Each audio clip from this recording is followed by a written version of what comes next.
Hey, it's Ramsey Dewey and Xiao over here at the EFL gym in Shanghai, China, sitting on the couch in the lobby. Welcome to another edition of Q&A with the coach and also Xiao. Sweet rash guard, Xiao, where'd you get that from? Ex-Marshall. Ex-Marshall? Wow, they happen to be my sponsor. Use my code Ramsey10 for 10% off everything on the website. Well, how about that? You weren't expecting a commercial plug, were you?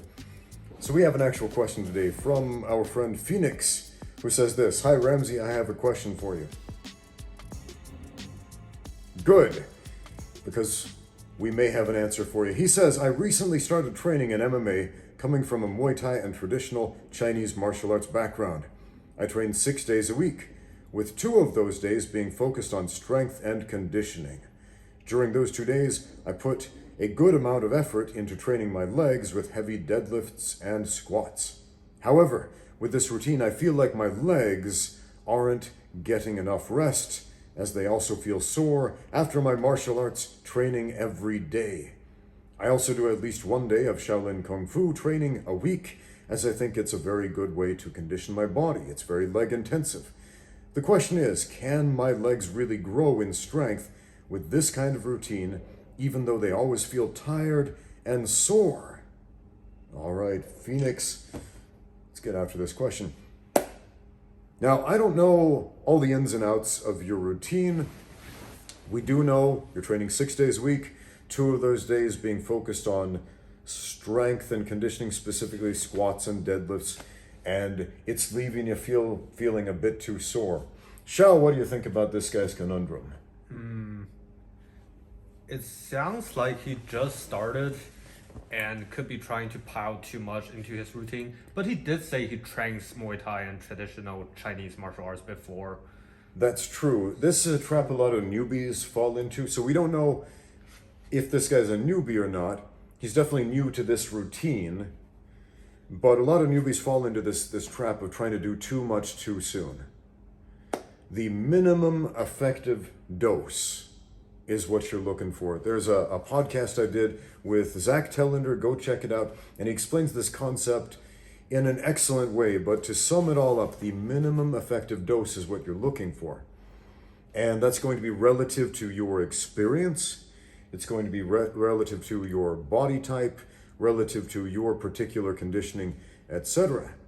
So a lot of people ask me, hey Ramsey, show me your exact routine so I can copy it. And I'm like, that's probably not a good idea if you're a day one newbie who's never thrown a punch in your life, because my routine might actually kill you. Or people say, hey Ramsey, show me your diet so that I can copy it and be just like you. Whereas with your current lifestyle, my diet might make you fat, or it might not be enough calories for you, or it might, etc., right? There are a lot of variables here. So, other thoughts so far, Xiao? He could be not used to the strength required for grappling. It sounds like he wasn't lifting before, but now he is. Maybe he's lifting too much. But it seems to me that he would do better if he does less strength and conditioning, but do more days in each week. Possibly. Yeah, a lot of people are shocked when I tell them I do strength and conditioning every day, because they're imagining a crazy workout that leaves them sore and unable to move the next day. And if you do that, you simply won't be able to train every day. But if you, again, focus on the minimum effective dose, right? I'm not saying be lazy with your training. Do the least amount that you need to give you the result that you want. Okay? In other words, don't overtrain. Don't train to the point where you destroy yourself. Train to the point where you can come back and do it again the next day. But don't stop either. Yeah. In my experience, most people just fall out of love with training and get lazy for a while. Yeah, they burn train out. on and off. And it's much better to have consistency over intensity. Absolutely. It's super easy to burn out when you get into this sort of conundrum like our friend Phoenix has, where you want to train hard, you want to train every day, you want to do it the right way, you want to get the results, you want to get the strength, but you end up just feeling tired and sore. And after a few weeks, a few months, a few years of that, oh man, that's going to be hard to continue with. It's kind of shocking. Some of the things that make you stronger are not the things you think. Like everybody sees people lifting big heavy weights and they think, oh, I need to go lift big heavy weights to get stronger. They don't really think so much about sleeping and eating. Oh, yeah. Yeah, and that is absolutely imperative. If your sleep schedule sucks, you're not going to get stronger. Your muscles aren't going to grow. If you're not eating enough protein, if you're not getting the right macronutrients, if you're not getting enough carbohydrates to promote growth in your diet, you won't grow, you won't get stronger. Your body won't be able to repair itself. There are a lot of nuances in this discussion, so I can't give you a simple yes or no answer, but I'm glad to hear that you're squatting and deadlifting. Those are, in my opinion, probably the two most fundamental exercises to posture that combat sports athletes require. I mean, they're great.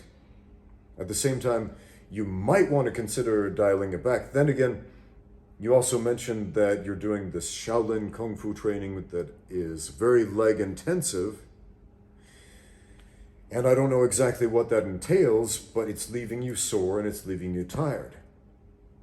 So are you doing just a simple set of squats and deadlifts, like maybe a 5x5, something like that that's sustainable? Or are you doing a bunch of squats and deadlifts and a bunch of accessories and a bunch of other stuff on top of that that is just really wearing you out?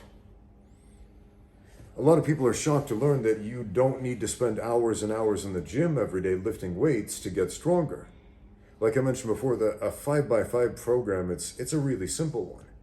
A really simple one. It's simple to remember, simple to do, and it doesn't take a lot of time. You do a simple warm-up, you build up to a working set, you do 5 reps, you take a little rest, you do 5 more reps, you take a little rest. You do this 5 times and you're done. And it's a very simple thing. Strength training for combat sports athletes in particular, it's way different than strength training for bodybuilders, way different than strength training for weightlifters or for powerlifters or for strongmen. Because, you know, the strength aspect, the lifting is their sport. But your sport is fighting. It's combat. And you're spending a lot of time, like 4 days a week, focusing primarily on combat, and those other 2 days focusing primarily on your strength training, right? So you want your strength training to augment your combative skills, right? But it sounds like you're trying to do too much too soon. So maybe dial it back a little bit. And you might feel like, oh, but I can do more. Yeah, you can do more, sure. I mean, we just finished training, and I could physically crank out 100 more push-ups today after all the training I've done today already. I could go in the weight room and I could hit a bunch of squats right now, even though I did heavy squats yesterday. I could, but would that give me the results I wanted? Would that help me grow? Would that help me get stronger at this point? Because right now it's night. It's in my best interest to go home, get something to eat, and go to sleep. Oh, yeah. But I could do more. And the expedient pleasure of wanting to do more, to do everything we possibly can, to cram in every last ounce of energy and leave nothing left to sap ourselves completely, it makes us feel like we've accomplished something. But the reality is, often we got to save something for next time. I think, and it's kind of dangerous for me to say this because a lot of people take that as an excuse to be lazy. Because nature loves efficiency. Nature rewards our laziness in many ways. Please don't be lazy. Don't take this as an excuse to skip out on training when the going gets tough. What I'm saying is, listen to your body, and if your body is too tired and too sore to meet the athletic demands of your martial arts classes, there's something wrong with that and something needs to change. You also want to look at your recovery. Again, are you sleeping well? Are you eating well? Are you drinking enough water? So I did some really intense training yesterday. And I weighed myself after training and I realized I had dehydrated 5 kilos. That's like, what is that in pounds? Hold on, let me do the metric conversion. It's more than 10 pounds, 11. man. 2.2 pounds per kilogram. 10. Hold on, what is that? 5 times 2.2 is 11 pounds. You are correct. Xiao, you're a mathematical genius. I'm Chinese. So I lost 11 pounds of water weight. And I didn't drink 11 pounds of water last night. And I woke up this morning, I looked at the scale, and that number was even lower because I dehydrated in my sleep. Because when we breathe, we lose water vapor, right? And I felt like crap this morning because I was severely, well, not severely, but somewhat dehydrated. I'd gone down basically a whole weight class in water weight. And I spent today, most of today, working on replacing the fluids, getting the water back in me, rehydrating. And of course, moving. I went for a walk. Walking is super important, man. If you're sore, go for a walk. Spend 30 minutes walking around every day. Set apart that time to do it if you don't already. And you might think, oh no, more training, I'm already tired. Sitting doesn't help. Sitting doesn't help. You're right. Why is walking important if you're sore? Gets the juices flowing. Gets the juices flowing, right? It gets the blood coursing through your body, and that introduces nutrients to the damaged tissue and gets you feeling better faster. Also, if Phoenix just started lifting, he should be careful to not hurt his lower back and knees, whatever else. Yeah, you probably heard people say deadlifts are bad for your back, squats are bad for your knees. And if you're doing it wrong, which if you're a beginner, you probably are. Or if you are sore, it's easier to do it wrong. Yes, if you're sore, tired, fatigued, it's much easier to do it wrong. Right, and that might be another thing. There might be a problem with your form. So go check that out. There are some excellent videos. I would strongly recommend. My personal favorite, Juggernaut Training Systems, has some awesome videos, some great series as... What's the plural of series? Some great series. I think it's just series. Yeah, I think it's a plural. Series is the plural. English is weird, man.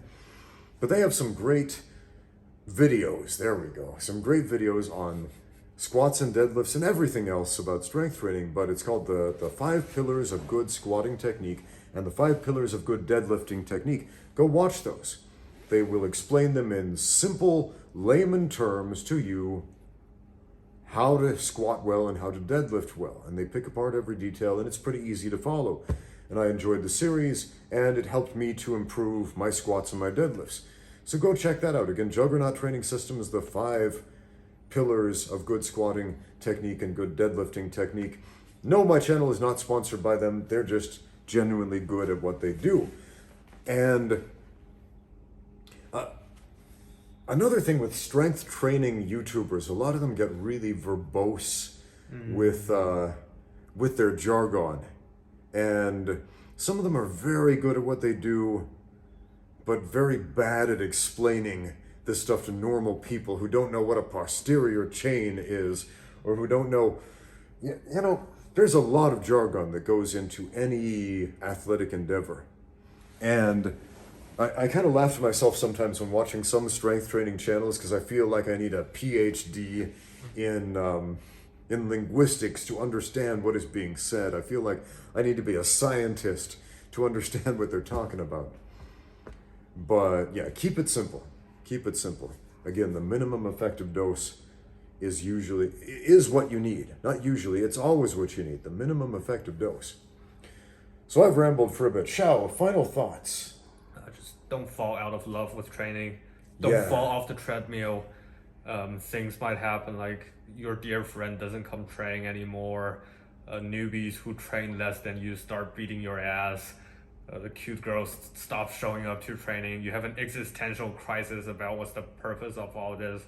But ultimately, you have to do something physical in your life. I'm still figuring it out myself. Sage advice, man. Sage advice. Training's good.